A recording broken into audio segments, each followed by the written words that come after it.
네, 증권통 투자 업데이터 시간입니다. 전일장에서는 반도체와 자동차, 2차 전지주의 시가총액 상위 종목들이 일제히 빨간불을 켜면서 시장 자체를 끌어올렸습니다.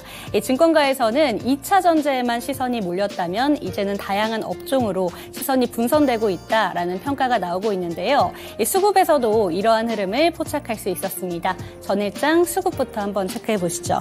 먼저 코스피 시장에서 동반 순매수세 들어온 종목부터 확인해 보도록 하겠습니다. 지금 살펴보시면 삼성전자, 기아, SK하이닉스, 네이버와 현대차 순인데요. 이 코스피 시장에서 반도체 대형주인 삼성전자와 SK하이닉스 3거래일째 주가가 상승세를 이어가고 있습니다. 증권가에서는 이제 반도체 업황이 저점에 다다랐다라는 평가가 지속해서 나오고 있는데요. 올해 하반기에는 이 반도체가 다시금 주가가 상승 탄력을 받으면서 주도주 역할을 해낼 것이다라는 분석도 나오고 있습니다. 삼성전자와 SK하이닉스는 각각 1,573억 원, 620억 원의 순매수세가 들어왔습니다. 이와 함께 어제 2023년 용인 컨퍼런스에서 삼성전자는 세계 최대 반도체 클러스터를 구축하겠다라는 뜻을 밝히기도 했는데요. 오늘장에서 이 뉴스가 어떻게 반영될지도 체크해 보셔야겠습니다. 자동차주도 함께 싱싱 달리고 있습니다. 수출 부진 속에서 홀로 좀 강세를 보이고 있는데요. 올 들어서 자동차와 자동차 부품까지 합한 수출 적자가 무역 흑자가 100억 달러를 넘어섰습니다. 이 반도체를 제치고 1위를 탈환한 건데요. 이와 함께 기아와 현대차의 순매수세가 강하게 들어와 있습니다. 추가적으로 현대차와 기아가 신규 출원한 특허가 1년 새 7천 건 이상 늘어났다라는 보도도 있었는데요. 모빌리티 시장에서 주도권을 잡기 위한 기아차와 현대차의 그 행보가 눈에 띄는 모습입니다. 잠시 후 특징주에서는 기아에 대해서 조금 더 살펴보도록 하겠습니다. 그리고 오랜만에 네이버가 빨간불을 켰습니다. 순매수 금액도 550억 이상 지금 들어와 있는 상태인데요. 전일장에서 네이버는 3.58% 상승하면서 19만 9천 원에 마감했습니다. 경영진들의 자사주 매입 소식과 함께 AI 디지털 교과서 개발에 네이버가 참여한다는 소식이 영향을 끼쳤습니다. 특징주로 기아 한번 살펴보시죠. 네, 기아는 전일 종가 4.94% 상승하면서 8만 5천 원에 거래를 마쳤습니다. 어제 경기 화성시에서 국내 최초 전기차 전용 공장 기공식이 있었는데요. 여기 윤석열 대통령이 참석해서 2030년까지 국내 전기차 생산 능력을 5배로 키워서 우리나라를 글로벌 미래차 3강으로 도약하겠다는 힘찬 포부를 밝히기도 했습니다. 그리고 그 과정에 정부도 원팀으로 뛰겠다라는 뜻을 밝히면서 정부의 지원이 들어오겠구나 라는 시장이 기대감이 반영이 됐습니다. 전일장에서 8만 5천 원의 종가를 형성했고요. 오늘 시장에서는 이 뉴스가 어떻게 반영될지도 오늘 체크해 보셔야겠습니다. 이어서 동반 순매도 종목도 한번 체크해 보도록 하겠습니다. 지금 순서대로 확인을 해보자면 포스코홀딩스와 코스모화학, SK이노베이션, 한화에어로스페이스, LG화학 순입니다. 어제 에코프로 그룹주들의 실적이 발표된 이후에 2차 전지주들의 희비가 엇갈리기도 했는데요. 포스코홀딩스와 코스모화학은 어제 하락하면서 마감을 했고요. LG화학의 경우에는 어제도 연일 강세 흐름을 이어갔지만 외국인과 기관의 선택을 받지는 못했습니다. 그 이외의 종목으로는 SK이노베이션과 한화에어로스페이스까지 확인할 수가 있는데요. SK이노베이션은 지금 살펴보시면 391억 원의 지금 순매도세가 들어왔습니다. 특징주로 2.68% 어제 상승하면서 전일 종가는 20만 3천 원을 기록하기도 했는데요.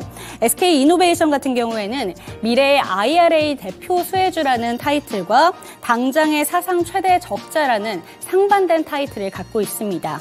자회사인 SK온이 이번 분기에 영업 적자가 무려 4,315억 원으로 최대치를 기록할 것이다 라는 추정치가 나오기도 했는데요. 이 분기 사상 최대 적자이긴 하지만 시장의 관심은 조금 더 IRA 생산 세액 공제에 쏠렸습니다.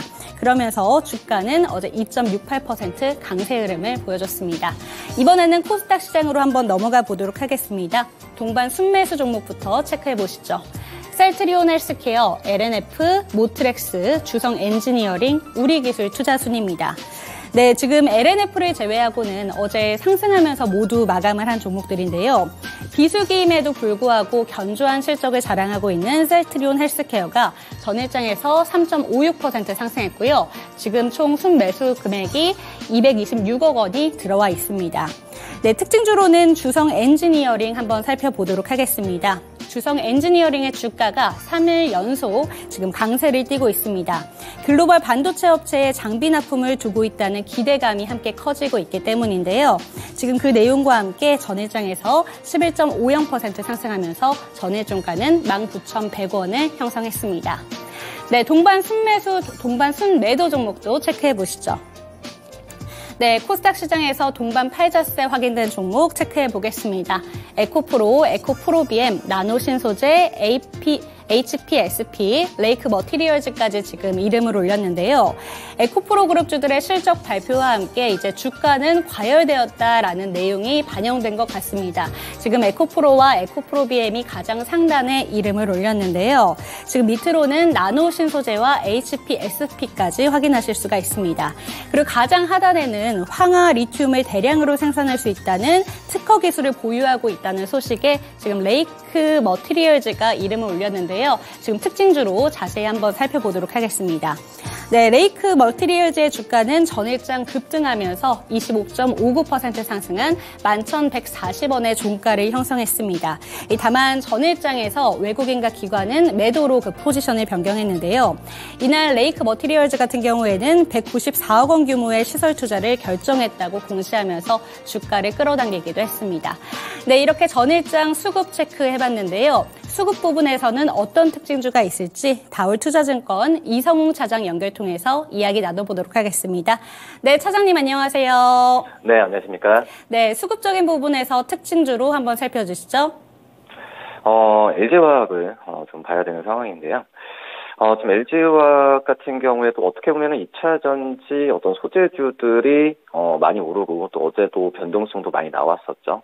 하지만 오히려 이 LG화학 그 LG에너솔루션, 삼성 SDI 이런 기업들도 괜찮지만은 제가 봤을 때는 LG화학 같은 경우가 오히려 좀 주목은 덜 받지 않았나라고 좀 생각이 되고 있습니다. 그러기 때문에 지금 이제 1분기 영업이익도 지금 7,800억 이상 지금 추정치 나와주고 있는데 1분기 영업이익은 계속해서 그 우상향 되면서 추정치가 높아지고 있죠. 그러기 때문에 주가 부분도 이 부분을 곧 화답할 가능성이 있다라고 좀 생각이 되고 있고요. 아직까지 LG화학이 2차 전지 쪽보다도 이 석유화학 쪽에서의 ABS나 이 PVC 같은 이 주력 제품의 스프레드가 계속 약세가 지속되고 있죠. 그러기 때문에 LG화학의 어떻게 보면 본업이라고 할 수 있는 석유화학 부분의 실적에 대한 우려감이 좀 있는 게 사실입니다. 하지만은 지금 어떤 석유화학보다도 2차 전지 양극재도 그렇고 이 첨단 소재 또 IT와 반도체 부분 쪽에서의 이 실적에 대한 기대감은 굉장히 좀 크기 때문에 오히려 석유화학보다도 이 첨단 소재 쪽에서의 이 실적 부분을 주목을 한다면은 LG화학에 대한 가치 부분은 지금 상당히 좀 저평가되어 있지 않나라고 좀 생각이 되고 있습니다. 지금 지속적으로 이제 양극재 출하량 같은 경우도 작년 대비 60% 이상 올해는 올라갈 걸로 판단되고 있고요. LG화학 자체적으로 봤을 때도 투자나 어떤 이 고객사 다변화를 통해서 이 안정적인 물량을 계속 확보하고 있는 상황이기 때문에 우선 LG에너솔루션의 이 영업 가치를 한다면은 LG화학의 지금 현재 가치는 더욱더 좀 올라갈 가능성이 있지 않을까라고 좀 생각이 되고 있습니다.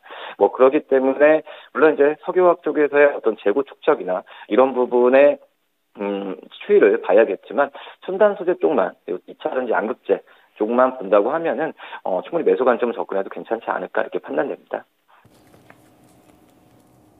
네, 어제 급등했던 종목이죠. LG화학까지 들어봤습니다. 이어서 시간의 거래에서 주목받은 종목들 함께 살펴보시죠. 먼저 첫 번째로 상승률을 나타냈던 종목들, 탑5 종목들 살펴보도록 하겠습니다. 어제는 자동차 부품 관련 종목들이 많이 나왔습니다. 우선 RF셈이 10%로 상한가를 달성한 가운데 그 아래로 현대공업부터 대원화성까지는 현대차와 관련되어 있는 부품 관련 종목들입니다. 어제는 현대차가 호재 소식을 들고 왔습니다. 우선 증권가에서는 현대차 그리고 기아가 역대급 호실적을 기록할 것으로 전망을 하고 있는데요. 여기에 이어서 현대차는 경기 화성에 국내 첫 전기차 공장을 짓겠다고 나섰습니다. 2030년까지 8년 동안 이 전기차 부문에 24조 원을 투자하겠다고 나섰는데요. 이 자리에는 윤석열 대통령까지 참여를 하면서 투자자들의 관심도가 더 높아졌습니다. 현대차는 이를 통해서 국내 전기차 연간 생산량을 151만 대로 늘리겠다고 나섰고요. 여기서 수출 비중이 차지하는 것은 92만 대입니다. 또 글로벌 전기차 생산량도 364만 대까지 확대를 하며 2030년까지는 전기차 글로벌 톱3 자리에 올라서겠다 이런 포부를 밝혔습니다. 이에 따라 부품 관련 종목들이 어제 급등하는 양상을 나타냈는데요. 현대공업이 9.92%, 구형테크가 9.91%, KB오토시스가 9.9%, 대원화성이 9.85%로 상승을 했습니다. 이 자동차와 관련해서 한 가지 더 언급을 해드리고 싶은 점이 있습니다. 현지 시간 기준으로 12일이죠. 그러니까 우리나라 시간으로는 내일 이제 미국에서 전기차와 관련해서 새로운 규제안이 발표가 됩니다. 여기서 이 규제안이 기업들에게 당근을 주는 방식일지 또는 채찍을 주는 방식일지도 지켜봐야 할 대목이라는 증권가의 평가가 나오고 있는데요. 달성을 하는 기업들에게 인센티브를 주는 방식일지 또는 달성하지 못한 기업들에게 약간의 불이익을 주게 되는 제재안일지 이 여부가 굉장히 중요한데 생산 능력이 확대될 수 있을지 생산 능력이 뒷받침이 될 수 있을지 우려스러웠던 부분에서 현대차가 이렇게 생산 능력을 적극적으로 확대해 나가는 모습이 투자 심리를 개선시켰습니다. 네, 첫 번째 특징주 RF셈이 살펴보겠습니다. RF셈에는 개별적인 호재 소식에 따라서 상한가를 달성했습니다. 정규장에서도 16% 넘게 오르면서 강한 흐름을 나타냈는데요. 어제도 10% 넘게 급등하는 모습이 10% 상승하는 흐름을 나타냈습니다. RF세미 같은 경우에는 이 진평그룹의 경영권을 이전한다는 소식이 호재로 작용이 됐습니다. 이전하려는 진평그룹은 리튬 인산철 배터리 생산 공장을 보유하고 있는데요. RF셈이 최대 주주 3위는 진평전자 주식회사의 경영권을 이전하는 계약을 지난달 31일에 체결한 바 있습니다. 따라서 오는 5월 200억 원 규모의 유상증자 주금 납입을 완료하는 대로 회사 경영권이 진평전자에 넘어갈 전망인데요. 경영권을 이전하려는 이 진평그룹이 리튬 인산철 공장을 갖고 있다는 소식에 급등하는 흐름이 나타났습니다. 리튬 이제 지겹도록 들으셨을 텐데 리튬은 전기차에 있어서 필수적인 항목 중에 하나로 여겨지고 있는 만큼 주가도 급등하는 흐름을 나타냈습니다. 네, 넘어가서 하락했던 종목들 함께 살펴보겠습니다. 시간에서 하락했던 종목들 제이웨이, 넥스턴바이오, KC, 케일럼과 레이크 머티리얼즈가 있습니다. 제이웨이가 어제 12% 넘게 급락을 했습니다. 제이웨이가 12% 넘게 급락한 데에는 이슈 한번 체크해 보셔야겠고요. 우선 더 많이 하락한 데는 이제 매매가 정지된다 이런 소식이 있다는 점 함께 체크를 해 보시면서 주가 흐름 면밀하게 파악을 해 보셔야겠고요. 넥스턴 바이오가 단기 과열 종목으로 3거래일간 단일 매매 거래가 정지가 됩니다. 이러한 소식이 공시가 되면서 어제 정교장에서는 EV 첨단 소재의 지분 13%를 추가 확보한다고 밝히면서 급등을 했습니다만 이 시간의 거래에서는 9.98%로 하한가를 기록을 했습니다. 또 KC도 9.84%로 급락하는 흐름이 나타났는데요. 장 마감 이후 실권주 일반 공모 유상증자를 결정했다고 공시를 했습니다. 이에 따라 하한가를 기록을 했고요. 아래로 케일럼과 레이크 머티리얼즈가 있는데요. 레이크 머티리얼즈가 3.05% 하락세를 나타냈습니다. 정규장에서는 25% 넘게 급등했던 종목인데요. 부지 매입을 위해서 신규 시설 투자 공시를 하며 급등을 했는데 시간의 거래에서는 차익 매물이 빠져나오면서 3%대 하락세를 나타냈습니다. 네, 이렇게 시간의 거래에서 주목받았던 종목들, 상승했던 종목들과 하락했던 종목들까지 함께 살펴봤습니다.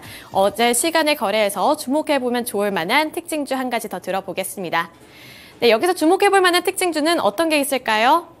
아진산업을 좀 관심 있게 좀 봐야 되지 않을까 생각되고요. 아진산업 같은 경우에 자동차 이 차체용 부품을 만드는 기업이죠. 지금 거의 매출 부분이 현대차, 기아라고 볼 수 있어서 이 현대 그룹주라기보다도 현대와 그 현대차와 이 밀접한 관련이 있는 그런 기업이고요. 지금 현재 미국의 IRA 법에 의한 우리나라 특히 현대차에 대한 수혜 부분이 지금 얘기가 나와주는 상태에서 이 차체를 그 현대차에 좀 납품하고 있는 아진산업 같은 경우에도 주목을 계속 받고 있는 상황이다라고 생각이 되고 있고요. 지금 이제 그 아진산업 같은 경우에도 아웃소싱 생산 업체죠. 그렇기 때문에 차체와 또 엔진에 대한 부분에 있어서 이 무빙 파트 부분을 좀 공급하고 있는 상황이기 때문에 이 아진산업이 추후에 어떤 현대차와 기아의 이 내연기관 차뿐만 아니라 이 전기차 쪽으로의 이 방향을 갔을 때는 오히려 지금 이 전기차에 대한 차체 부분은 더욱더 이제 경량화나 어떤 밀도 부분에 있어서 요구가 많이 되죠. 그렇기 때문에 이 어떤 그 판가나 그리고 다른 이제 마진 부분 같은 경우가 아진산업에 많이 남을 가능성이 있다라고 생각이 되고 있고요. 그렇기 때문에 지금 그 현대차, 기아의 행보에 아진산업의 좀 주가 부분도 계속 괜찮지 않을까라고 좀 생각이 되고 있고, 또 이제 미국 쪽에서의 어떤 미국향 쪽의 매출뿐만 아니라 인도네시아 쪽 그리고 여러 다른 국가 쪽에서의 매출 부분이 확대가 되고 있는 점도 이 매출자 다변화에 의한 아진산업의 수혜가 되지 않을까라고 좀 생각이 되고 있습니다. 1분기도 역시 환율 상승에 대한 효과 부분은 이 현대차 기아뿐만 아니라 아진산업에도 올 것으로 판단되고 있으니까 아진산업에 대한 관심을 꾸준히 가져야 되지 않을까 생각됩니다. 네, 아진산업이 어제 시간의 거래에서 9.33% 상승하는 흐름을 나타냈습니다. 이 부분까지 참고해 주셨으면 좋겠고요. LG화학 그리고 아진산업까지 들어봤습니다. 오늘 말씀 고맙습니다. 네, 감사합니다. 네, 이렇게 다올투자증권의 이성웅 차장의 의견까지 함께 들어봤습니다. 오늘도 성공 투자하시기를 기원하겠습니다. 네, 증권통 투자 업데이터 시간이었습니다.